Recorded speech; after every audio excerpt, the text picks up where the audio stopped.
Make a commitment to a friend or family member about your medium and long-range goals. Tell the person the steps you plan to take to reach them. Explain the time frame for each step. Then report each week's progress towards your goals. If you want to, you can also include your immediate goals in the progress report. Ask your friend or family member to initiate a check-in at least once a week, if you haven't done so. Blocks to achieving goals. Sometimes people with low self-esteem can set goals but fall short of achieving them. You have a vision of a better future, but something stands in your way, keeping you from grasping the prize. Here's a list of the 6 most common blocks to achieving goals. Read them carefully and check off the blocks most applicable to you. Then skip ahead to the sections that explain how to overcome your most troublesome blocks. Registered insufficient planning. The most common block is skimpy planning, not breaking your big goals down into small, discrete steps. Trying to achieve a major life goal all at once is like trying to swallow a whole loaf of bread in one gulp. It's impossible. You have to slice the loaf into smaller pieces, and consume the pieces one small bite at a time or you will choke. Send insufficient knowledge. This is also a very common block, which arises when you lack some basic information that you need before you can take even the smallest first step toward your goal. Pursuing goals without basic knowledge is like trying to get from Manhattan to Brooklyn by jumping on subway trains at random. You need a map and a timetable, essential information to get where you're going. Registered poor time management. Busy people often set reasonable goals, break them down into logical steps, and then can't seem to find the time to take the first step. If you are already juggling more balls than you can comfortably keep in the air, adding even one new goal may be one ball too many. You need to become a better juggler of your time, and or decide which balls you can let drop. Unrealistic goals. This is a form of self-sabotage, a pattern of thinking and behavior familiar to many who suffer from. 196. Goal setting and planning. Low self-esteem. By setting unrealistic goals that you have no hope of achieving, you guarantee failure and continued low self-esteem. Pursuing unreasonable goals is like throwing rocks at the moon. Fear of failure. Everybody's afraid of failure, but for those with low self-esteem it can be a real roadblock. You may set realistic goals and plan manageable steps, but your failure anxiety or risk phobia is so great you can't follow through and achieve your goals. It's like you've got the car gas up and idling on the side of the road, but you just can't step on the gas and pull out into traffic. Fear of success. A rare and more debilitating block. Fear of success is really fear of delayed failure. You are afraid that successfully achieving your goals will set you up for a devastating failure later. If you get the big promotion or marry Mr. Right, you will become more prominent. People will look up to you and depend on you. Then you will ultimately let them down, and the failure, when it comes, will be even more disastrous. The motto of those fearful of failure is, the higher you climb, the farther you fall. It's like you are afraid to pull out into the traffic because you might actually get somewhere, like the top of cliff from which you will plummet. Insufficient planning. Giselle was a 45-year-old part-time interior decorator and antiques dealer. She wanted to break into the lucrative field of corporate decor, designing hotel lobbies, executive office suites, and high-class reception areas. She knew that she needed new skills, equipment, and experience, which she outlined in a series of steps. Get a new, faster computer with lots of memory and graphic capabilities. Learn how to communicate electronically, emailing proposals and designs, etc. Tour European furnishing and design showrooms to see the latest styles and colors. Meet with decision makers of the largest local corporations, but Giselle couldn't seem to get started. She browsed around the computer store, getting more and more confused. She looked at her bank balance and despaired of ever affording a trip to Europe. 197. Self-esteem. The steps were too big. She hadn't done a complete planning job. Each of her goals was reasonable in the long term, but they didn't tell her what to do today. Deconstruction exercise. This exercise will help you break down your larger goals into smaller steps by asking a series of questions designed to deconstruct goals into their component parts. Overall goal. In order to accomplish this goal. 1. What information do I need? 2. How much time do I need each day or week? 3. How much money do I need? 4. Whose help do I need? 5. What resources or services do I need? 6. What would be the earliest sign that I was starting to accomplish my goal? First step. 7. How would I know I was well on my way to accomplishing my goal? Middle steps. 8. When would I know I had fully accomplished my goal? Final step. Note that all 8 questions may not apply to each of your big goals. When Giselle applied these questions to her goal of a newer, faster computer system, these were her pertinent answers. Information: what hardware to get? How much memory? How fast? What modem? What monitor? What is best graphic software for interior design? How do you operate it? 198. Goal setting and planning. Money: I have $4,000 saved and can borrow more, but I must get the best value for my money. Help: I need an expert, like a computer teacher, not a salesman to advise me. Earliest sign: I see myself learning the best software on a state-of-the-art system, before I buy anything of my own.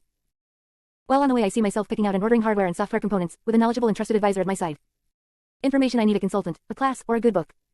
Money: consultants might want $100 an hour. Books are cheap, but out of date quickly and hard to understand. Classes are affordable, and you can ask questions. The teacher could train me and tell me what to buy. Information: I need to find out where they teach computer graphics classes. How about the junior college? Earliest sign: I could call up the JC and have them send me a computer class schedule. Note that Giselle intuitively asked the information question again when her first steps started becoming obvious. She reached this point in her goal setting on a Tuesday night, made the call Wednesday, and was in a computer graphics class by the next quarter. Insufficient knowledge. Jake was a 24-year-old art school graduate who wanted to make his living as a painter. His schooling had taught him a lot about the history and technique of oil and watercolor painting, but he lacked knowledge of the real world of the professional artist. He had a vague notion of shipping off canvases to prestigious galleries in New York and Chicago, and getting huge checks back in the mail. His lack of information kept him from setting clear, realistic goals and making a step-by-step plan to reach them. To gain the knowledge you need, you can try these resources. Books. Go to the library or a good bookstore and do some research. Jake found books on selling your artwork through galleries, marketing principles for artists, and biographies of famous artists that chronicled the ups and downs of real-life art careers. 199. Self-esteem. Internet. If you have access to the internet, go online, access a search engine, and try keywords of interest at random. Jake found that there was a whole world of online art galleries, listings of practical workshops for professional artists, chat rooms, catalogs of supplies, art deal websites, and so on. Mentors. Find someone who is already doing what you want to do and interview them. Most successful people are pleased to talk about their success to a sincere beginner. Jake found that one of his favorite oil painters lived only 20 miles away. He went out to her studio for coffee and a couple of long chats about the challenges of staying creative and true to your vision while making a living as an artist. Training. If your goals involve skills that you can learn in classes, lessons, seminars, or workshops, sign up. Jake thought that he had too much art education already, until he found out about a weekend workshop entitled Marketing for Artists. Poor time management. Rosalia was a 28-year-old mother of 2 children. 5 evenings a week she taught classes in English as a second language.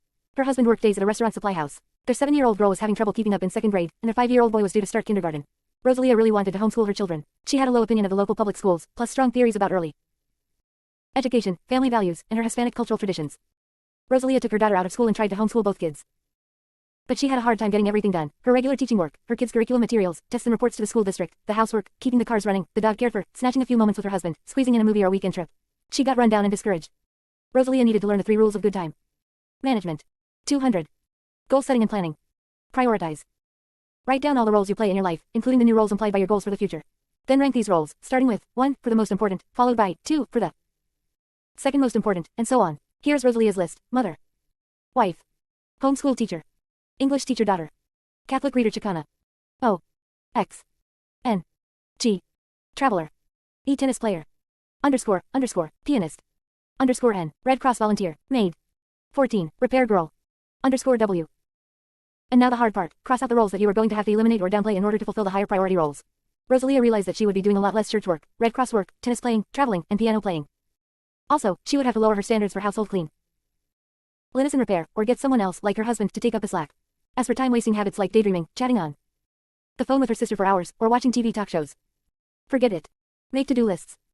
The to-do list is an essential template for the effective time manager. Your daily list should be prioritized into top, middle, and bottom drawer items. The top drawer items are the things you absolutely have to do that day, like keeping doctor's appointments or mailing your tax return on April 15th.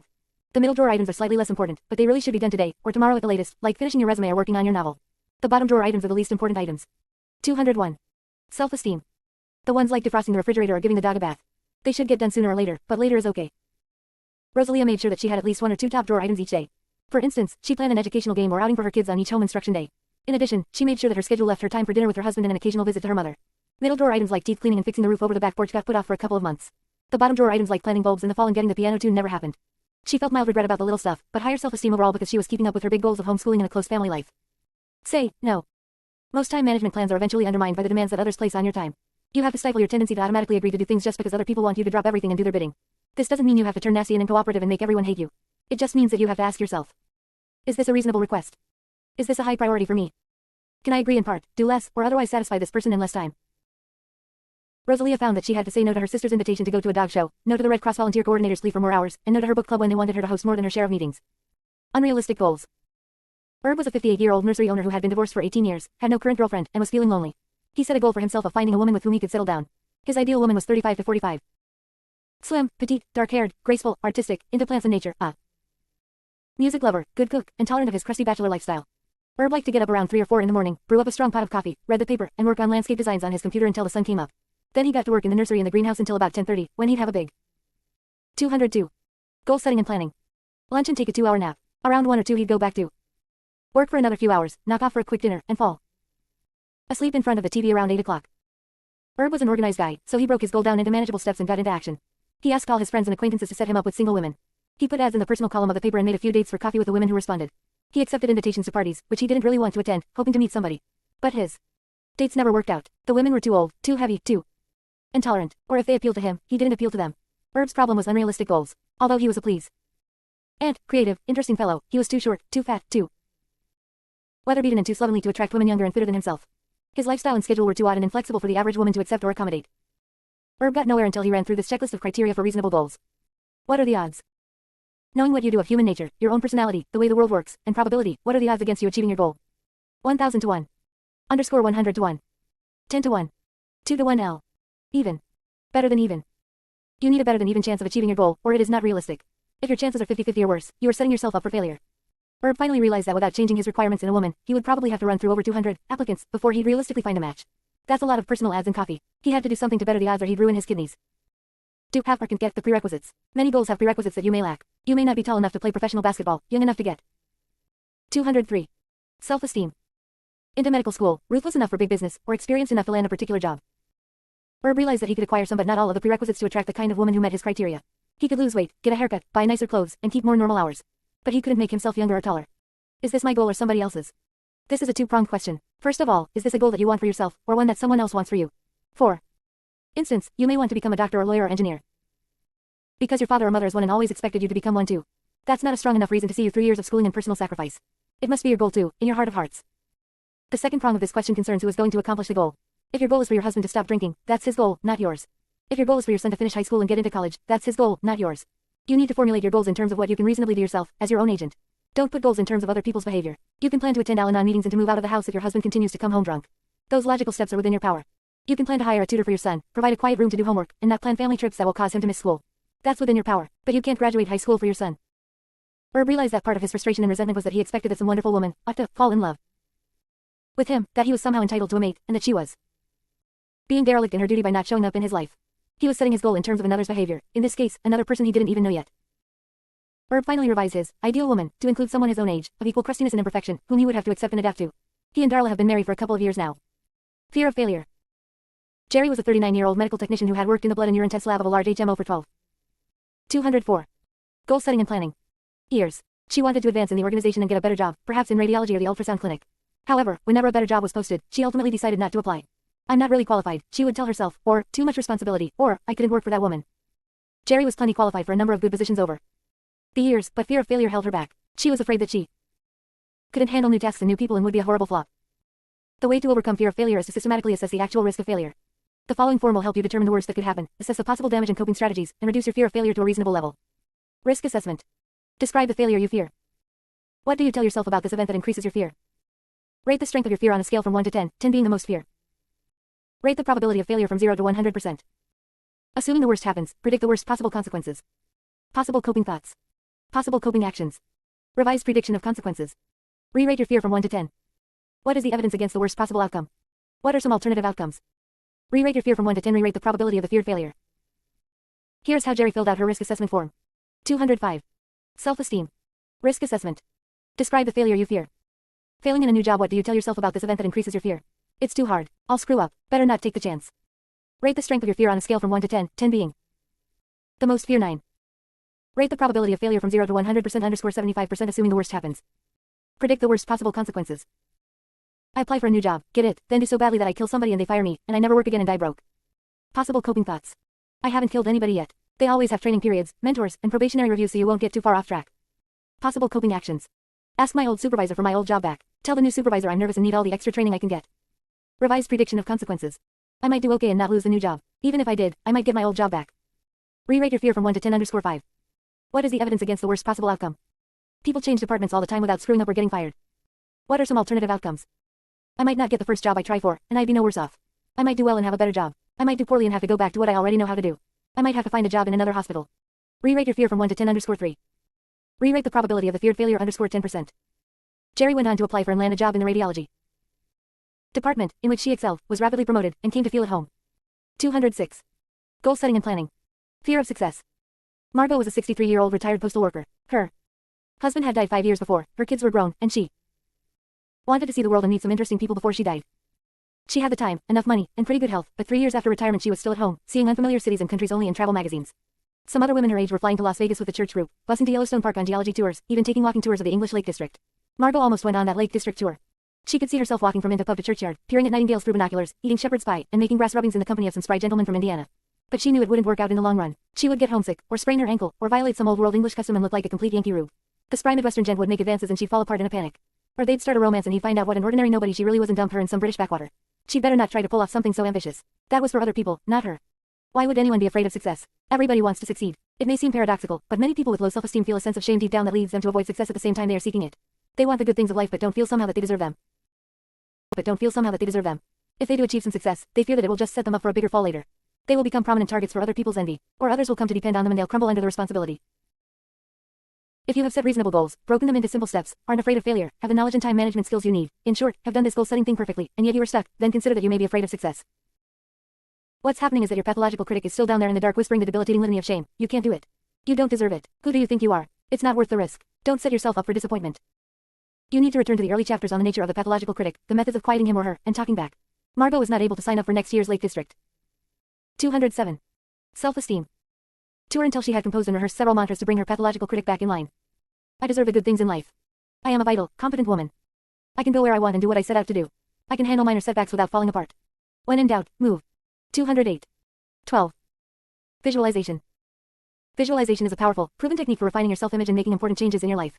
It involves relaxing your body, clearing your mind of distractions, and imagining positive scenes. Whether or not you believe in the effectiveness of visualization doesn't matter.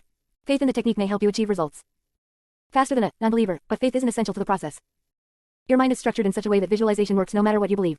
Skepticism may keep you from trying visualization, but it won't stop the technique from working once you do try it. This chapter will teach you basic visualization techniques, give you practice in forming vivid mental impressions, and guide you in creating your own unique visualization exercises for improving your self-esteem. Visualization raises your self-esteem in 3 ways: by improving your self-image, by changing the way you relate to others, and by helping you achieve specific goals.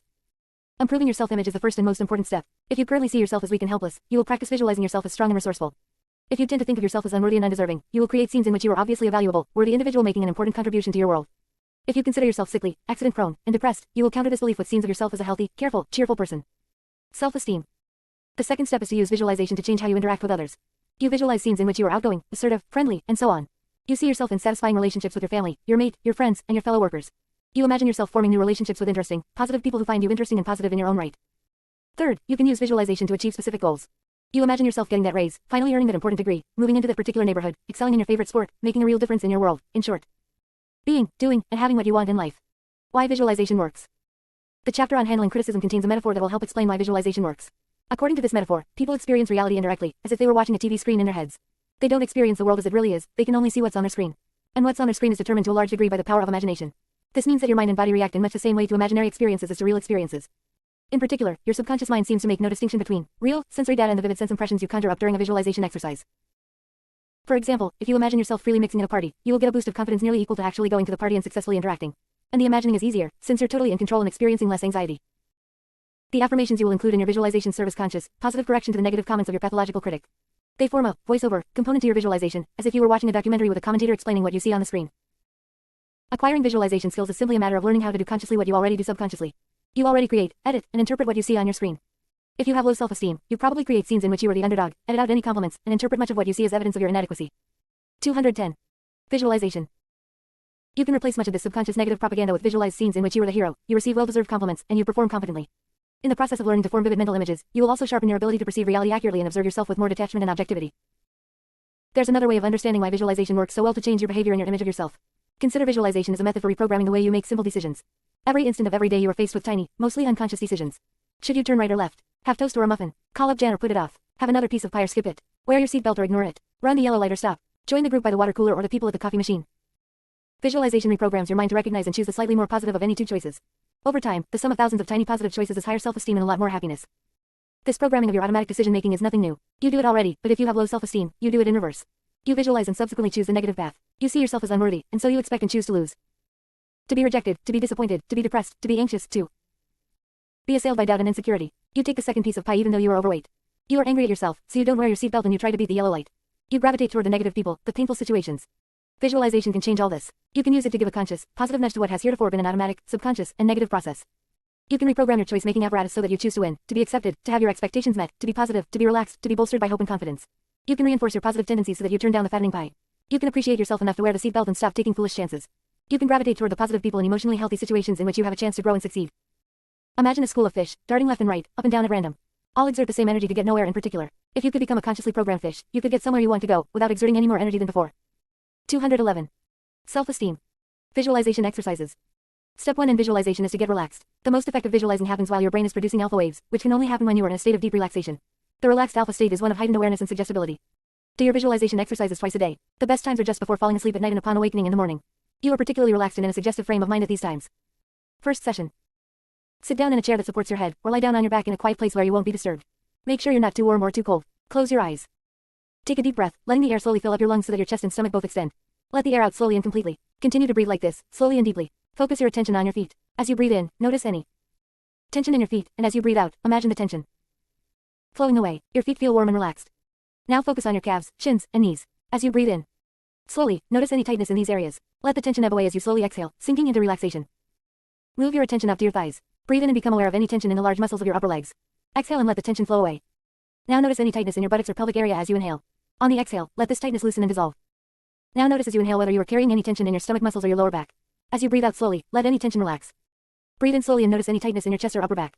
Exhale slowly and completely as the chest and back tension eases and flows away. Now move your attention out to your hands. Breathe in and feel any tension in your fingers, palms, or wrists. Let this tension flow away as you exhale slowly. Next, move up to your forearms and focus on any tightness here as you inhale. Then exhale and let the tightness dissolve. 212. Visualization. Inhale slowly and become aware of the tension in your upper arms. As you breathe out, let your biceps and other upper arm muscles become relaxed and heavy. Now notice if you are holding tension in your shoulders. Breathe in and really focus on the tension. Breathe out and let the breath carry the tension away, out of your shoulders. Shrug your shoulders and take another breath if you need to get the tension.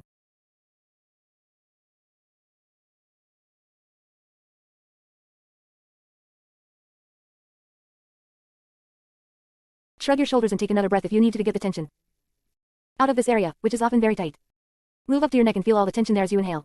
Exhale and let the tension flow out of your neck. If your neck still feels tight, roll your head around and take another full, deep breath to get your neck really loose. Let your jaw hang open as you inhale and notice how you may be clenching your jaw. Move it around and let it relax as you exhale slowly and completely. Keep your jaw slightly open to make sure it stays relaxed. Now focus on the muscles of your face as you breathe in, your tongue, mouth, cheeks, and forehead, and around your eyes. Let go of any squinting or frowning feelings as you exhale. Finally, scan down your entire body. Notice any areas that are still a little tense, and let them relax fully as you continue to breathe slowly and deeply. At any time during your visualization you can come back to the relaxation phase and relax any areas that have become tense. At first you may find that distracting thoughts pop into your mind when you try to visualize. That's normal. Just notice what the thoughts or images are and let them go. Resist the temptation to pursue enticing trains of thought and refocus your mind on the material you have planned to visualize. 1. In this first exercise you will concentrate on one sense at a time, imagining simple shapes and colors. This is similar to the way students of Tantric Yoga learn to meditate. Muslim and Sufi mystics use much the same approach to train their inner vision. First you will exercise your interior sense of sight. Keep your eyes closed and imagine a black circle on a white background.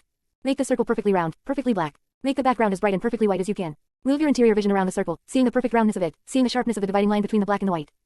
Now change the color of the circle to yellow. Make the yellow very bright, the clearest, most vivid primary yellow you can imagine. Keep the background bright and white. 213. Self-esteem. Now let the yellow circle fade out and replace it with a green square. Make it a bright or a dark green, whichever you want. Keep the square perfect, not a rectangle or a parallelogram, but a true square. Now erase the square and imagine a blue triangle. Make it a pure, primary blue, a blue like they had up on the wall of your first grade classroom to teach you the meaning of blue. Make the triangle an isosceles triangle with 3 sides of equal length. Now erase the triangle and make a thin, red line. Make it a bright, fire engine red. Check your background and make sure that it's still white. Now let your imagination loose for a while and make a series of changing shapes in many different colors. Change the background as well as the foreground. Try to speed up your changes without losing the vividness or completeness or perfection of the images. 2. The next part of the exercise will concentrate on sound. Let your mental eye close. Make the shapes and colors go away. It may help to imagine that you are in a thick fog, where you can see nothing. Become all ears. First, hear a bell. Make it ring over and over. What kind of bell?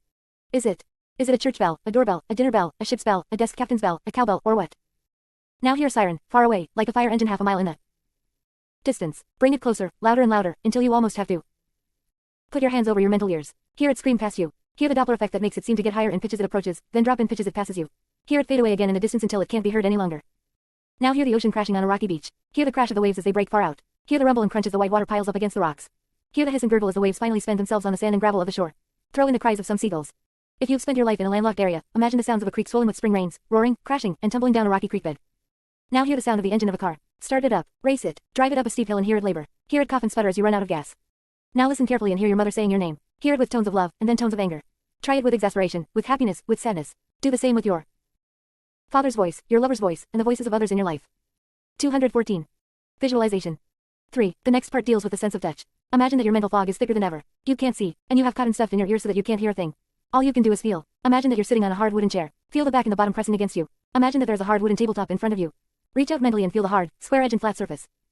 Now imagine that there are several objects on the table. Reach out and find the first one. It's a small sheet of coarse sandpaper, about 3 inches square. Feel the rough and the smooth sides. Run your fingers over them and really feel the grit on one side and the dry, smooth paper on the other. Flex the sheet in your hands and feel its resistance to bending. Keep folding until the paper buckles and folds in half. Put the sandpaper down and pick up a same-sized piece of thick velvet. Feel how soft and plush it is. Raise it to your face and run it over your closed eyes, down over your cheeks and lips. Wad the velvet up and then smooth it out on the table. Now let go of the velvet and pick up a smooth stone about the size of an egg. Feel how hard, smooth, cool, and heavy it is. Now hold out your hand palm up and imagine that someone has put a dab of hand lotion into it. Mentally rub your hands together and smear the lotion all over them. Feel the slipperiness and coolness first, and then the warmth and comfort. Continue to explore your sense of touch. Try plunging your hands into running warm water. Make the water hotter and cooler. Imagine touching warm, living human skin. Try stroking a cat or dog. Imagine the feel of your favorite tool or cooking utensil. 4. The next part of the exercise is focused on a sense of taste. Imagine that you still can't see or hear and now can't feel anything either. All you can do is taste. Imagine a few grains of salt on your tongue. Let the taste of salt flood your mouth, making you salivate and swallow. Now change the salt to a few drops of lemon juice. Concentrate on the sensation of sourness. Feel your whole mouth pucker up. Now touch the tip of your tongue to a very hot chili pepper. Feel the intense, spicy heat burning on your tongue. Now cool the heat with a bite of vanilla ice cream. Sweet, cold, smooth, and creamy. Really taste it. Continue to taste a succession of your favorite foods. Eat a whole imaginary meal from soup to nuts. 5. Now you will concentrate on your sense of smell. Close off all your other senses and imagine the smell of Thanksgiving turkey. 215. Self-esteem. Re-experience the pleasure of coming into the kitchen or opening the oven door and smelling that rich, festive aroma. Now do the same with your favorite perfume, cologne, or flower scent. Let the smell engulf your imaginary nostrils. Continue with other smells you like, or even smells you don't like: pizza, wine, fresh bread, ocean air, new mown hay, wet paint, hot tar, mottled glue, rotten eggs, and so on. That's enough for now. Mentally recall where you are, the room, the furniture, and so on. Open your eyes when you are ready and reorient yourself before you get up. You may be a little dizzy if this has been a long or particularly vivid session for you. Analyze your experience. Did one sense come easier than others? Most people's visual images are most intense, with sounds running second. It really doesn't matter which sense you find easier to imagine. Even though the word visualization implies that it is about the sense of vision, any sensory impressions you can form in your imagination will work. Capitalize on your strong point and emphasize whichever sense comes easiest to you. All people can improve their ability to form imaginary sense impressions. As you practice forming sensory impressions in your mind, you will get better and better at it. The images and sounds and feelings will become stronger and more vivid. You will be able to add finer and finer details. Improving your ability to imagine in one sensory modality will also improve your ability in the other modalities. If you started out only being able to see dim pictures and couldn't hear any sounds, keep practicing on the visual images. Your ability to see pictures will improve and generalize until you can also hear sounds. Feeling, taste, and smell will gradually become clearer as well. Did you find it hard to concentrate on just one sense at a time? Perhaps when you were forming the blue triangle you got a flash of the sights, sounds, and smells of your first grade classroom. Perhaps you got a complete image of a fire engine when you tried to imagine fire engine red. Or while imagining the sounds of the ocean, you may also have smelled or tasted the salt air or felt the sand under your bare feet. This is a good sign. It shows that you have a knack for filling in the sensory details and including inputs from more than one sense system. During the next few days, notice how your senses combine to form your experience. Notice how a meal at a restaurant is a complex blend of sense impressions: the sight of the food, the sound of the utensils in other diners, the taste and smell of the food, the feel of it in your mouth and as you swallow. The more you notice in the real 216 visualization world, the more vivid and enjoyable that world will become. Noticing your sense impressions and how they combine in your waking, conscious, walking around state is also excellent practice for combining imaginary sense impressions to form vivid, effective visualizations. Second session. In this exercise you will practice creating a full, vivid experience containing impressions for all 5 senses. To begin, retire to your quiet spot and relax by using the relaxation procedure you learned in the first session. Now you are going to build up a full experience of a red delicious apple. Start by visualizing the color red. Then shape the color into the outline of an apple, basically round, a little narrower at the bottom, bulging at the top. Now see the apple in 3 dimensions. Rotate the image in your mind so that you can see the little knobs underneath, the stem and the indentation in the top, and so on. If you haven't already done so, add shadings of color, from lighter red on one side to darker red on the other. Add the little white speckles that red delicious apples have all over them. See the shiny gleam. Let your image of the apple come to rest on an image of a plate. Add some sounds now. Let the apple raise up an inch and drop with a thump onto the plate. Slide the plate across a wooden table. Now across a tablecloth. Hear the crunch of biting into an apple. Now add the sense of touch. Pick up the apple in your hands. And feel the cool, smooth, heavy weight of it. Slowly take a bite of the apple and feel the resistance as your front teeth break through the skin. Now taste the first rush of sweet, slightly tart juice. Smell the sweet, fresh aroma. Continue noticing one sense after another. The sight of the white flesh, the feel of the pulp as you chew, the taste of the skin and flesh, the smell, the cool, wet feeling, the heft and shape of the apple changing as you eat it. Keep going until you are done and have put the core back on the plate and wiped your lips and hands with a napkin. End the exercise by coming back to the here and now. When you are ready, open your eyes and analyze the experience. Did you find that you imagined yourself in a particular room in your house? Did any images pop up from your childhood? Did you feel silly? Do you feel hungry for an apple? Did you feel full afterward? 217. Self-esteem. Third session.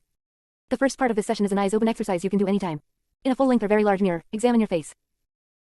Hair color and style, forehead, eyebrows, eyes, nose, cheeks, smile and laugh lines, mouth, moles, marks, facial hair, pores, different call. O-rings, ears, and so on. Practice smiling and looking serious. Become an expert on your own face. You'll be surprised at how many new things you notice in your own face. Do the same for the rest of your body. Scan downward and study your neck, shoulders, arms, and hands. Check out your chest and stomach, your hips and legs. Turn around and see as much as you can of your back view. Notice your posture. Stand up straight and slowly slump down. Swing your arms around and march in place. Look at some old snapshots of yourself if you have them, to see how you have looked to other people. You need to get a clear, conscious idea of what you really look like to do the next step of the exercise. Note that this should not be a critical appraisal. This is not the time to take an inventory of all the things you would like to change or wish were different.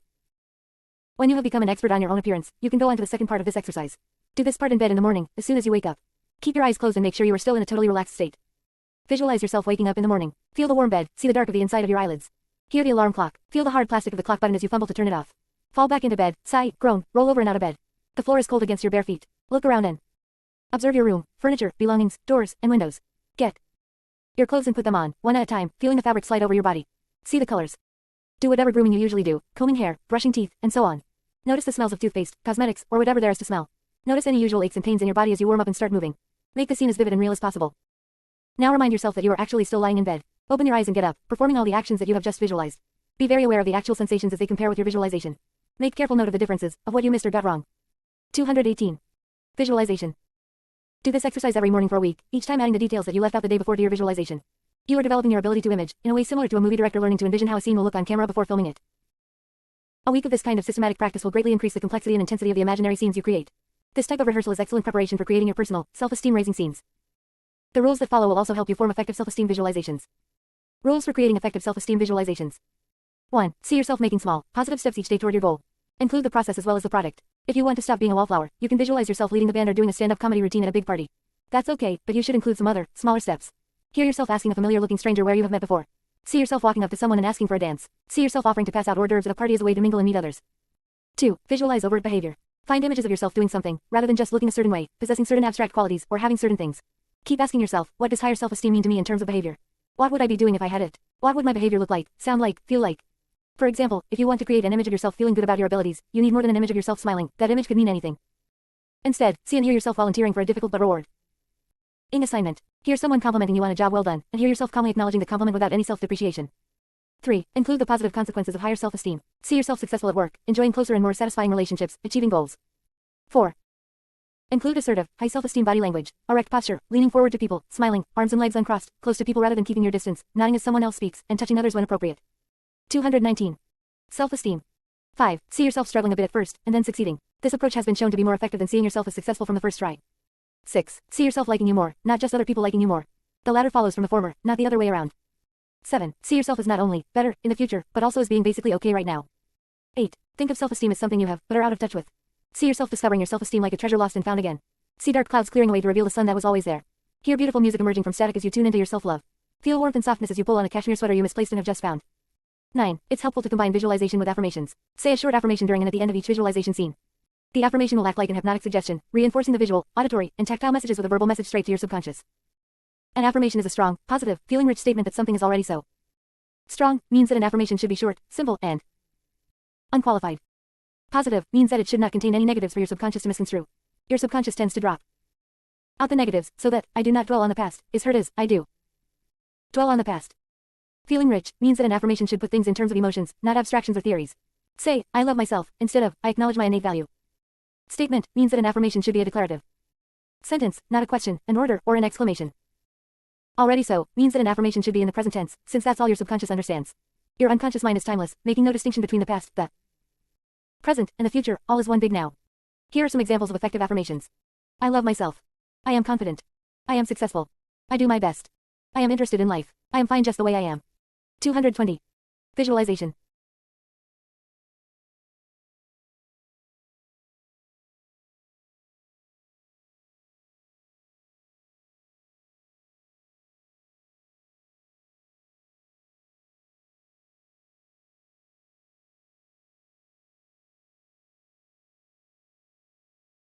Visualization. The best affirmations for you will be the ones you compose to match your personality, circumstances, and goals. Affirmations that you have composed for exercises in other chapters can probably be adapted for use with your visualizations. 10. If you have deeply felt spiritual beliefs or theories about the cosmos, bring them into play in your visualization. Feel free to visualize God or Buddha or some symbol of universal love. You could see yourself treating yourself with respect and tender caring as a reflection of God's love for all humankind. You could visualize a universal love or energy streaming through the universe and picture your growth in self-esteem as a pulling away of screens that block that energy from reaching you.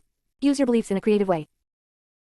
In general, it helps to see the universe as a place with sufficient emotional, physical, and spiritual nourishment for everybody, a benevolent universe that can potentially work for everyone.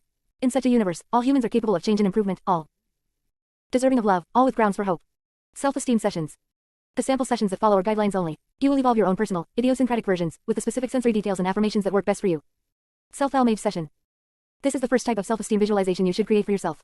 It is a general-purpose session designed to correct the way you see yourself. You create scenes in which your behavior shows that you are worthy instead of unworthy, confident instead of doubtful, secure instead of anxious, cheerful instead of depressed. Self-loving instead of self-hating, outgoing instead of shy, attractive instead of ugly, capable instead of helpless, good instead of bad, proud instead of guilty, and self-accepting instead of self-critical. Prepare for the session by retiring to your quiet place and going through your relaxation routine. With your eyes closed, breathing slowly and deeply, imagine this first scene. You are taking a shower. See the steam, feel the warm, wet water hitting your back and running all over your body. Hear the sound of the running water. Smell the soap and shampoo. 221. Self-esteem. You feel great, invigorated, warm, and loose. Luxuriate in that pure sensual pleasure. Tell yourself, I deserve to enjoy this. Enjoy the sensation of getting clean all over, feeling new and refreshed. Now you're out of the shower and dried off. You're getting dressed in your favorite clothes. See the colors of the clothes. Feel the textures as you slowly dry each article of clothing on over your clean, warm body. Tell yourself, I deserve nice things. I deserve to feel good. Go to the mirror. Admire your clothes. See how nice you look in them. Stand up straight and feel how clean and refreshed your skin feels under the clothes, how strong and resilient your muscles feel when you stand straight. Notice with pleasant surprise that your usual aches and pains are gone at this moment. Tell yourself, I look fine. Fix your hair the way you like it. Adjust your color. Smile at yourself in the mirror. Actually feel the muscles in your face form a smile. Gaze at yourself smiling and notice how much more open and relaxed you look when you smile. When you see the parts of your appearance that you usually don't like, notice that they seem less dominant, less important. If a self-critical thought comes to mind, shrug your shoulders and let it pass. Tell yourself, I'm actually okay just as I am. Now go into the kitchen. See the kitchen in detail, the stove, the cupboards, and the sink just the way they are. Go to the refrigerator and open it. See it full of nutritious, appealing food, fresh fruits and vegetables, milk and juices, lean meats, whatever healthy foods you would like to eat. Look in the cupboards and see nutritious whole grains and beans, wholesome ingredients for the kinds of good food you'd like to prepare for yourself. Tell yourself, I've got what I need. Prepare a simple dish for yourself, something delicious and good for you. It could be a salad, some soup, or a nutritious sandwich. Take your time and enjoy the process of getting out the ingredients, slicing bread or vegetables, warming up the soup, arranging things attractively on the plate. Tell yourself, I deserve to eat well. See the colors, feel the temperatures and textures, smell the enticing aromas. Admire the dish you have made for yourself. Tell yourself, I'm good at this. Eat the dish, sitting down quietly at the table and taking your time. Linger over each bite, really tasting and savoring each bite of the delicious food you have made for yourself. When you're finished, feel how full and comfortable you feel, how nourished and at peace. 222. Visualization. With life, let a feeling of languorous contentment and well-being steal over you. Tell yourself, I love myself. I take care of myself. Clean up after yourself. As you are cleaning, drop a cup or a plate and break it. Tell yourself, oh well, it's no big deal. If derogatory labels pop into your mind like stupid, or clumsy, or bad, cut them off and shrug your shoulders. Tell yourself, I allow myself to make mistakes. I'm okay just as I am, mistakes and all. Now get ready to leave your home. You are going for a leisurely walk. Go outside and stroll down the street. It's a sunny day, warm and pleasant. Enjoy the feel of your muscles moving, your lungs breathing the fresh, pure air, the warmth of the sun on your shoulders. Notice how your usual aches and pains seem to have disappeared at this moment.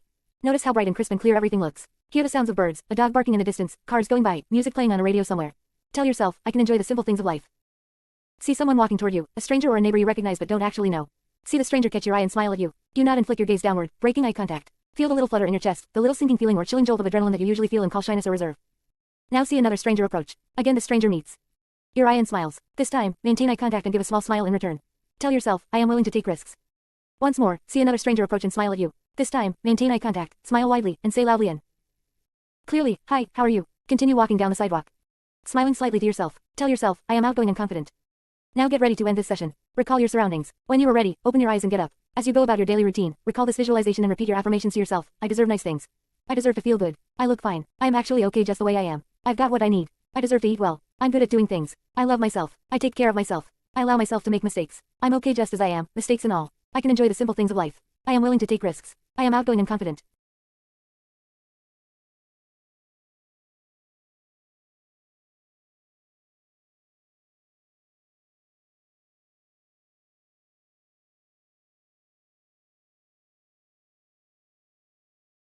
Here are some further suggestions for self-image scenes: making a doctor's appointment for a checkup, receiving a compliment gracefully, shopping for new clothes or furnishings, buying vitamins. 223. Self-esteem. Cosmetics, or exercise equipment, enjoying physical exercise or cultural activities, spending enjoyable quiet time alone, being successful at a sports activity, enjoying your favorite recreation. Choose these or other situations in which you tend to be hard on yourself or which would constitute evidence of higher self-esteem for you if you did them. Make sure that you follow the rules about visualizing overt behavior, including positive body language, stressing self-acceptance first, and seeing yourself as basically okay in the present. Relationship session. This series of scenes focuses on how you feel about your dealings with others. The important issues are feeling comfortable in the company of others, expressing yourself. The important issues are feeling comfortable in the company of others, expressing yourself adequately, asking for what you want, responding to criticism, and in general feeling that you can hold your own as an equal, worthy participant in your interactions with others. The following visualization is just a guideline. Use it as a model for designing your own scenes that are appropriate to your personality and situation in life. Prepare for the visualization by retiring to your quiet place and taking plenty of time to get completely relaxed. When you are relaxed and ready to begin, imagine the following. You're having dinner in a good restaurant with someone you like. It can be someone you actually know now, someone you would like to know better, or someone you just make up. See the candle light, smell the food, taste what you are eating, hear the muted clink of cutlery and hum of conversation. Look across the small, intimate table and see your friend. Smile and laugh at a witty remark. Hear your friend laughing with you. Say to your friend, you know, this is fun. I really enjoy being with you. Your friend replies, well, thanks, what a nice thing to say. I always have a good time with you, too. Tell yourself, I enjoy being with friends. My friends enjoy being with me. Now imagine that you are at home talking to another person. You have planned to spend the evening together, and this other person is suggesting that you try a new Hungarian restaurant and then go to see a foreign film in the next town. See the other person clearly. Hear the tones of voice as he or she tries to persuade you. Imagine that the other person is someone you want to please, someone with whom you would usually agree automatically. But this. 224. Visualization. Time. Notice that you are tired and that your feet hurt. You'd really rather order a pizza and stay home and watch TV. Watch yourself square your shoulders, take a deep breath, and admit, well, I'm really tired tonight, and what I'd rather do is order a pizza and stay home. We could watch TV and just relax. I don't feel up to a lot of driving and staying out late. Listen as your friend expresses sympathy and agrees to stay home with you. Tell yourself, I can ask for what I want. Now imagine that you are in a classroom, a business meeting, a committee meeting, or some kind of discussion group. See the room, hear the voices of the other people, notice what you are wearing, the decor of the room, the clock on the wall. Take some time to make the scene real for yourself. As you listen to the discussion, you realize that the group is trying to come to a unanimous agreement, and that they will never all agree. You get the idea that you should all vote and accept the decision of the majority. Watch and listen to yourself as you sit up straighter in your chair, clear your throat, take a deep breath, and interrupt the squabbling by saying, wait a minute. When you have everyone's attention, say, I think we could discuss this all night and still not agree. I suggest that we put it to a vote and abide by majority rule. There are other, more important issues we need to move on to. See the other people smile and nod their heads. Listen as the leader of the group thanks you and proceeds to take a vote. Tell yourself, I have valuable opinions. I can speak up in a group. For the next scene, imagine that you are talking to your mother or father or someone else who knows you well and has strong opinions about your life. Scan this person's facial features and listen carefully to the tone of voice as you hear the critical comment, I don't know why you don't move out of that neighborhood. It's turning into a slum. Surely you could do better. As this criticism registers with you, notice how you lean back from the attack just slightly. Notice how your posture becomes more defensive, perhaps you fold your arms or turn your head away. Then see yourself rally to respond to the criticism assertively. Actually feel your arms uncrossing, your head lifting, and your gaze meeting your critic's eyes. Hear yourself responding in a calm, reasonable tone, yes, you're probably right. This neighborhood is getting pretty run down. Notice that you don't apologize or defend or explain or argue. Tell yourself, I can acknowledge criticism and keep my self-respect. 225. Self-esteem. Now prepare to end the visualization. Become aware of your surroundings and slowly open your eyes and reorient yourself. As you run into people in your everyday life, recall your interpersonal visualizations and bring to mind the appropriate affirmations. I enjoy being with friends. My friends enjoy being with me. I can ask for what I want. I have valuable opinions. I can speak up in a group. I can acknowledge criticism and keep my self-respect. Here are some other situations you could try. Asking for a date, enjoying new people, successfully handling a complaint or a socially awkward situation, returning some unwanted merchandise, saying, I love you, to someone and meaning it as a compliment, asking for a raise, applying for a job, or saying no to someone who wants you to do something that you don't want to do. Pick situations in which you usually feel insecure and one down. When creating interpersonal scenes, the important rules to remember are the ones about including a certain amount of initial struggle, assertive body language, and positive consequences, and stressing how self-acceptance comes before acceptance by others. Goals session. Setting and achieving goals can give a big boost to your self-esteem. Visualization is one of the most effective tools for clarifying your goals and creating an expectation of success. Start small, with simple, short-term goals. Pick the kind of Eve. Write goals that you tend to beat yourself up about, getting to work on time, exercising a certain amount every week, finishing school assignments, writing important letters, getting your teeth looked at, and so on. When you're just starting to use visualization, it won't help very much to visualize grandiose accomplishments or valuable possessions 20 years down the line. The visualizations that follow give several examples of how to envision simple goals. Use them as a model for creating your own images of what you want to accomplish. Sit or lie down in a quiet place and do your favorite relaxation exercise. When you are relaxed and in a suggestible frame of mind, imagine the following scenes. First, visualize getting to work or class on time. Hear the alarm clock. See yourself waking up, shutting off the alarm, and getting right out of bed. Continue with your routine of showering, dressing, eating, and leaving with plenty of time to get where you need to be on time. Add the kind of multisensory details that you have used before to make your visualization vivid and convincing. 226. Visualization. Throughout this scene, add details that show you are relaxed, unhurried, and efficient. You find your keys and your papers right where you set them out the night before. You have bus fare or gas in your car or a babysitter lined up, whatever you need to have in place in order to be on time. Say to yourself, I'm organized and punctual. Invent a few obstacles, such as hearing the phone ring or your battery being dead. See yourself calmly cutting the phone call short or getting a jump from your neighbor's car. Tell yourself, I can stay relaxed and focused on my timetable. Visualize the positive benefits of arriving on time. You are relaxed and ready to start your day. Your boss or teacher or the other people there are pleased with you. You are off to a good start. Tell yourself, I am managing my time well. Before leaving this scene, tell yourself, right after dinner tonight, before turning on the TV, I will make sure I have everything I need for the morning. Now imagine another scene. Imagine that you have been putting off working on your dissertation, your tax forms, or an important application that you have to fill out. The deadline is approaching. See yourself going into your office or the library. Set out all the materials you need, paper, pens, files, books, receipts. Notice how you organize your work into logical steps and calmly, persistently work your way through them. Tell yourself, one step at a time wins the race. Include some difficulties. Feel yourself getting tired, impatient, and discouraged. Your eyes are burning, your stomach is sour, your mind wants to switch off. Get up and stretch, take a walk around the room, and then get back down to it. See yourself getting a second wind, figuring your way past the confusing part. Tell yourself, I can handle this. See and hear and feel what it's like to type the final page of the dissertation, sign the bottom of your tax form, or stuff the application into an envelope and mail it. Say to yourself, I'm finished in plenty of time. See the positive results of meeting your deadline, the pleased smile of your chairperson when you deliver your completed dissertation, the new VCR you buy with your tax refund, the notification that your application has been accepted. Tell yourself, I deserve this reward. Before leaving this scene, tell yourself, I will gather up the material I need first thing in the morning. 227. Self-esteem. Now move on to the next scene. Imagine that you have been wanting to get outdoors more, get some exercise, and grow some of your own food. Imagine and fill out with sensory details each of the logical steps you will have to take. See yourself getting your landlord's permission to plant a vegetable garden. Imagine the sights, sounds, and smells of going to the nursery to pick out tomato plants, radish and lettuce seeds, onion bulbs, and cucumber plants. Tell yourself, it's easy when I take just one step at a time. Really feel the earth in your hands, the hard wooden handle of a borrowed spade, the sun on your bare shoulders as you turn over the soil in your planting beds and rake it smooth. Tell yourself, I'm good at this. Imagine the careful planting, the straight rows, the watering, the first sprouts, the weeding and watching. Finally, see yourself harvesting your own vegetables, washing them, and fixing a big, bountiful salad. Tell yourself, I'm nurturing myself as I nurture my garden. Include the positive consequences, your tan, your muscle tone, how pleasant and productive the backyard looks. See yourself with several friends at dinner, you tell them, everything in the salad is from my garden. Tell yourself, I take care of myself. Just before you leave the scene, tell yourself, I will take that first step and talk to the landlord tomorrow after work. Now get ready to come out of the scene. Remember where you are, and open your eyes when you are ready. Remind yourself of your final affirmation about performing the first step by a certain time and resolve once more to do it. When you create your own visualizations, stick to one goal at a time, not 3 separate ones as in the above sample session. Remember to keep your goals simple and short-term at first. The self-esteem boost that you get from achieving small goals will give you the confidence you need to set and accomplish bigger, more long-term goals later. The most important rules for forming effective goal visualizations are to break things down into small steps, concentrate on observable behavior, see yourself struggling at first, include the positive consequences of accomplishing your goal, and end with an affirmation spelling out the first step and when you will perform it. 228. Visualization. Special considerations.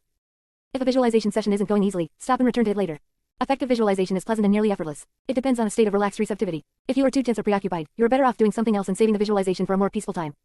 Some results will come right away. Others will appear erratically or take a long time to show up. Other results will be unexpected. Take what you get, be patient, and try not to get discouraged. Your subconscious may be working out some big changes, while your conscious mind, especially your pathological critic, is telling you that nothing is happening and the whole technique is a waste of time. Do the exercises faithfully for at least a month before you make any decision about quitting or trying some other technique. The best results come when you aren't trying too hard or expecting too much. It's a paradox. You have to let go of what you want before you can get it. View your visualization exercises as pleasant and relaxing in and of themselves, whether they work eventually or not. 229.13. Hypnosis for self-acceptance. Hypnosis is a powerful tool for change. It can alter how you think and feel at the deepest levels. For years, hypnotherapists have been helping clients increase feelings of self-acceptance and worth by using the highly suggestible trance state to change past negative programming. But you don't need a hypnotherapist to receive the benefits of hypnotic suggestion. You can do it yourself by learning the simple techniques outlined in this chapter. Why hypnosis? You begin forming your sense of self at a very early age. By age 2, you are able to differentiate yourself from others. You are aware of when your parents approve and disapprove of you. As you begin to grasp the subtleties of language, you get very specific feedback about your behavior and its effect on others. You accumulate a sense of self from thousands of small interactions during which parents communicate some judgment about you, the person. While your conscious mind has forgotten nearly all the times your father called you stupid or your mother fumed that you were selfish, your subconscious has recorded every word. Every negative attack is retained in your subconscious, exactly as you heard it. Every look of irritation or disgust is there. Every time you felt blamed, every time you were not comforted is recorded there. Self-esteem. Your picture of yourself, your sense of who you are is really a summation of all the material held in the storehouse of your subconscious mind. And that's why improving self-esteem is such hard work. It's very difficult to argue with all those thousands of judgments. In your conscious mind, you may assert that you are a good and worthy person. But your subconscious is saying, yeah, but what about the time you lost the keys to your father's car? And what about your father hating you so much he just moved out? And when your mother told you you did sloppy work? And what about her hitting you for lying about breaking the St. Francis statue? It's like boxing with a phantom. These memories are locked away, silently influencing you. You can't refute or reframe them because your conscious mind has forgotten most of the specifics of what happened. Enter hypnosis. Hypnosis has the power to speak directly to your subconscious mind. Changing negative programming. Because subconscious memories and beliefs are difficult to influence with the logic of your conscious mind, you need to learn the language of the subconscious, the language of images and suggestion. During the trance state, you can communicate directly and effectively with your subconscious and begin to challenge some of your deeply held negative beliefs. You can begin to replace your old programming based on childhood experiences with an accurate self-assessment based on an adult recognition of your strengths. You can literally erase old negative labels and learn forgiveness for your mistakes. You can start to let go of some of the old rules about who you should have been, how you should act, and what you should feel. Instead, you can tell your subconscious that you have always done your best, that you have legitimate needs, and that you are worthwhile because you feel and live. The basic task of hypnosis is to soften the judging parental voice, the pathological critic. Gradually, affirmations repeated in the trance state begin to take root. You feel a growing sense of compass. Sigh on for the person you are. You must recognize, however, that the judging voice won't disappear in a few days or even a few weeks. It took years and thousands of negative interactions to plant that voice in your subconscious, even in the trance state, where you are tremendously open to suggestion and change. It will take many, many repetitions of self-accepting affirmations before your old programming lets go. 232. Hypnosis for self-acceptance. Hypnosis is a memory tool. The key affirmations and mantras in this book are not always easy to recall. Reading them once or twice will do you absolutely no good unless you remember them. And remembering them requires repetition. Hypnosis has enormous potential for enhancing your memory because 1. It repeats positive messages while you are highly suggestible, 2. It implants these messages into your subconscious mind, and 3. It can direct you to use these messages at appropriate times, for example, when the critic is kicking you. If you use the hypnotic induction in this chapter, it is guaranteed that you will at least remember the basic affirmations you need to raise your level of self-esteem. You will also be more likely to use the affirmations when feeling depressed and vulnerable to the voice that says, look at those stupid mistakes at work. Look how you've raised your kid. Look how you waste your money. You don't have to believe the affirmations in the hypnotic induction for them to work. Because you are in a very special state of relaxation and openness, they will take root on their own. Hypnosis helps you let go of the frustrations and defeats in a day. You drift to a special place of calmness and peace. In that place you are more accepting, you listen, and belief comes gradually, like a shoreline that at first seems distant, a faint shadow on the horizon. But slowly, it grows more distinct, more real as you approach the beach. Hypnosis is a learning tool. Your old cognitive style used global labeling, mind reading, and self-blame to slap you down. In Chapter 5 on Cognitive Distortion, you learn healthier, more realistic ways of thinking.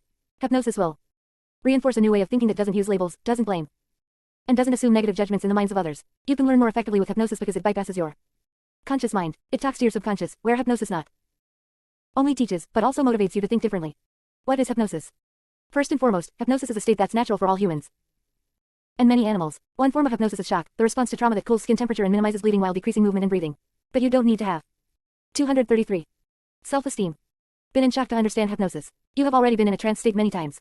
You have entered hypnosis while daydreaming, driving long distances on the freeway, remembering sequential events, watching TV, and so on. In fact, nearly any automatic activity can induce a trance. You may have noticed that after a strong emotion, particularly anger or grief, you enter a period of emotional numbness. You feel shut down, out of it. When that happens, you have entered hypnosis. This state allows you a few moments of tranquility to lower your stress levels and begin to heal. Self-hypnosis is absolutely safe. No case of harm from self-hypnosis has ever been reported. You are in complete control. You will go no deeper than you feel comfortable and you can terminate the trance whenever you wish. One caution, if you record your induction on tape, never play the tape while driving or operating machinery. The best place to play your tape is while sitting comfortably in a chair or lying in bed. Some people have real misconceptions about the nature of hypnosis. One belief is that you have not entered hypnosis if you can still hear and feel the world around you. This is not true. At a moderate trance level, which is all you could expect to achieve with the induction in this chapter, you are very aware of sounds and sensations. In fact, the ticking clock may sound much louder, the itching on your leg seems more intense. Another belief is that people under hypnosis might not be able to come out or move if they needed to. The truth is that you are in a state of hyper-relaxation and suggestibility, not coma or paralysis. You can open your eyes, make decisions, and move anytime you need to. A third misconception is that self-hypnosis might induce nightmare images or visions for some people. The truth is that it won't, unless you happen to have taken LSD before playing your tape. During the trance you will see yourself relaxing in a special, peaceful place. That's about it. Here's what you can expect during a trance. 1. Economy of action and relaxation. You will experience a reduction of muscular activity and energy output. Subjectively you feel languorous and lazy. 2. Limb catalepsy, a kind of rigidity in the muscles of your arms and legs. Your limbs will tend to stay in any position in which they are placed, almost as if they had become heavy lead pipes. 3. Taking words at their literal meaning. If you asked a hypnotized person, would you tell me your wife's name? He would merely reply, yes. If you asked him, do you know how to? 234. Hypnosis for self-acceptance. Get to the zoo from here. He would say yes or no, but wouldn't give you the directions. Exclusion of negatives. Hypnotized people often don't hear the negatives in a sentence. If you said to a hypnotized person, you do not like to smoke, it could be heard as, you like to smoke. If you said, you do not want to listen to your critic, it would very possibly be heard as, you want to listen to your critic. Using negatives during hypnosis creates the risk of reaping the exact opposite of the result you planned. Narrowing of attention. All you seem to care about is the voice on the tape or your own suggestions. You hear other things, you feel sensations, but they don't seem to matter. It's as if your mind had become incredibly lazy. You get very focused because it's too much work to think about anything else. Increased suggestibility. You feel like doing what your voice on the tape says. You feel like taking your own suggestions. It seems right. You feel open to anything. It's all fine with you. Imagery especially intensifies the suggestions. For example, if you see your legs as heavy lead pipes, they really do feel much heavier. If you imagine your eyes glued shut, it seems much harder to open them. If you imagine yourself walking tall with a confident smile, then the suggestion that you are feeling stronger and more capable has more weight. Elements of the self-esteem induction. The best way to understand hypnosis is to examine the anatomy of an induction. What follows is a step-by-step description of the self-esteem induction, with examples of the suggestions that typify each. Step 1. Preparing to relax.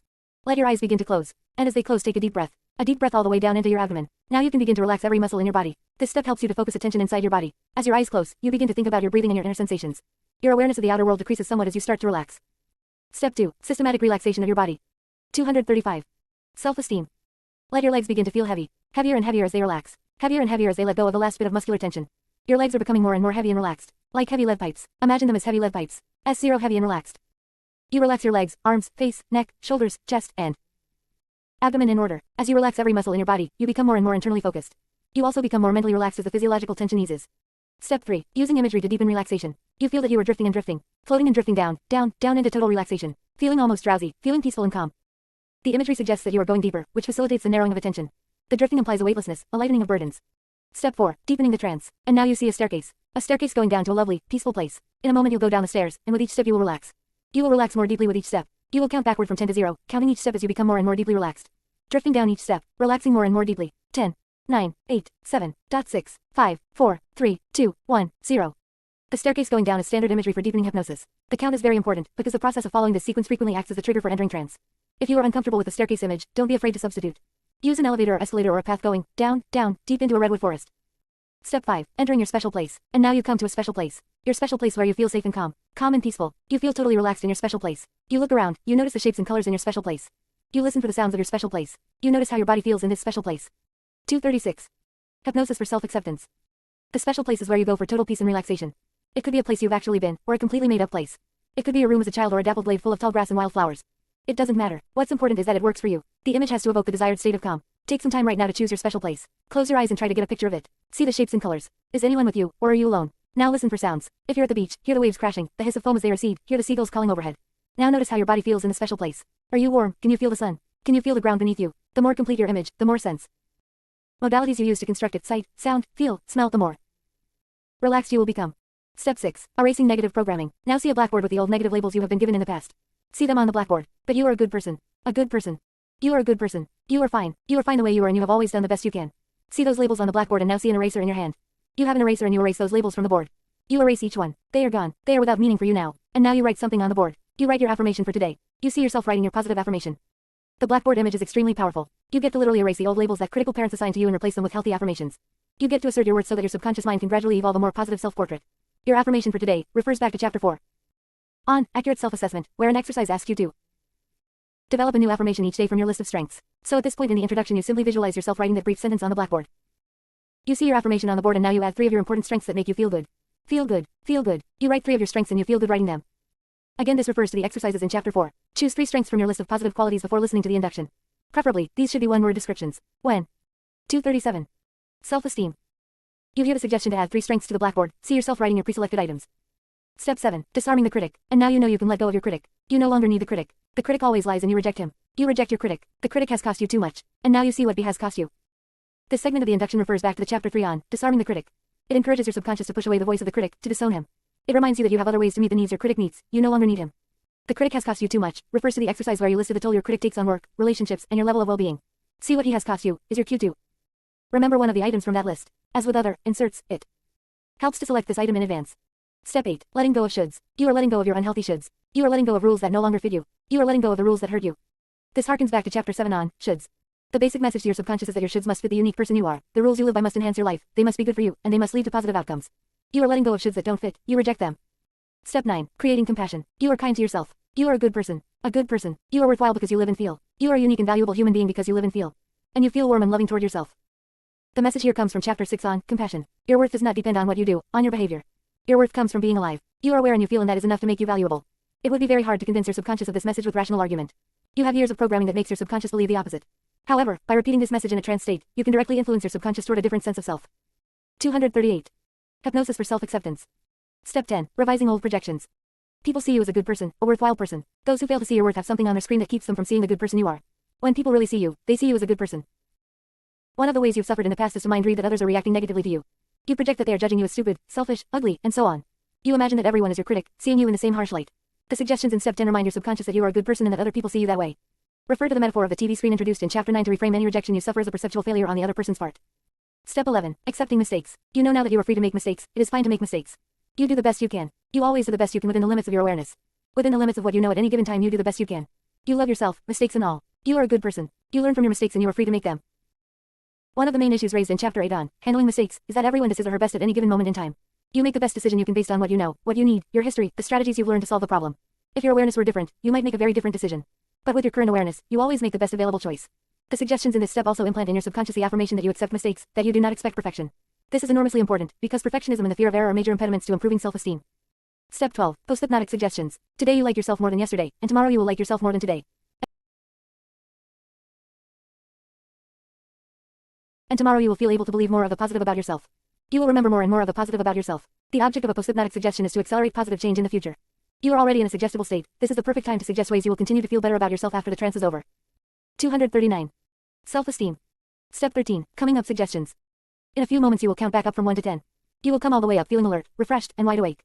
The purpose of the suggestions, alert, refreshed, and wide awake, is to make sure you don't come out of the trance feeling a little dopey and half asleep. Hypnosis should make you feel like you've had a good, restful nap, ready for the rest of the day. Step 14. Coming up count. You're starting to come up. 1, 2, coming up. 3, 4, feeling more and more alert. 5, feeling refreshed. 6, coming up to full consciousness. 7, alert and more awake. 8, opening your eyes. 9, 10, fully alert, refreshed and wide awake. This is the end of the trance. When you record this part, you should let your voice get louder, with more emphasis. You should give yourself a moment to get used to the room and make the transition back to full consciousness. Recording your induction. Recording your induction is an option, not a must. It is quite possible to memorize the basic outline and main affirmations. You will then simply close your eyes and make all the suggestions internally. Shift the induction to the first person. My eyes are beginning to close. And as they close I take a deep breath, if that feels more comfortable. If you have had no previous experience with hypnosis, it will probably be easier to record your induction. Here's what you should do to prepare for the recording. 1. Pre-select your daily affirmation and 3 strengths from your strengths list. You also need to pre-select one item from a list of what your critic has cost you. 2. Select your special place and practice imaging it until the scene truly has a relaxing effect. Decide whether you want to use a special place segment of the induction or rewrite it as a specific description of your particular special place using sight, sound, touch, and perhaps even smell sense modalities. 240. Hypnosis for self-acceptance. 3. Read the induction aloud several times to get familiar with it. Record yourself practicing so you can hear how it sounds. Read slowly and keep your voice level. 4. Use a good quality 60-minute cassette, 30 minutes per side. 5. Select a quiet place where you will not be interrupted. 6. Get comfortable. If you end up shifting around or feeling uncomfortable, your movements will affect the quality of your recording. 7. Prepare yourself mentally to be relaxed. If you don't sound relaxed, the recording will bring very limited results. The hypnotic voice. There are basically 2 voice styles you can use for an induction. The easiest for the beginner is the monotone voice. This voice is without inflection. There is no change in pitch or volume. You drone the phrases of the induction, pausing between each phrase where you see 3 dots, pausing a little longer when you come to a period at the end of a sentence. Try not to vary the tempo, and speak each word with an even beat. The rhythmic voice sounds very different. Here you have a definite cadence of stressed and unstressed syllables. You are slipping deeper and deeper, drifting and drifting into total relaxation. Now you are letting go of the last bit of tension. And you accept your feelings because they are part of you and you are a good person. It doesn't matter which syllables you stress, but the overall effect must be relaxing. It has to work. If it doesn't, stick with the monotone voice. You may wish to emphasize certain words or phrases in your induction. There are 3 ways to do this. 1. Distort the word. For example, you are going doin'. You might stretch out the words, heavy, or, good, or, kind. 2. Momentarily raise the pitch of your voice. You might say, you love yourself, mistakes and all, with raised pitch for special emphasis.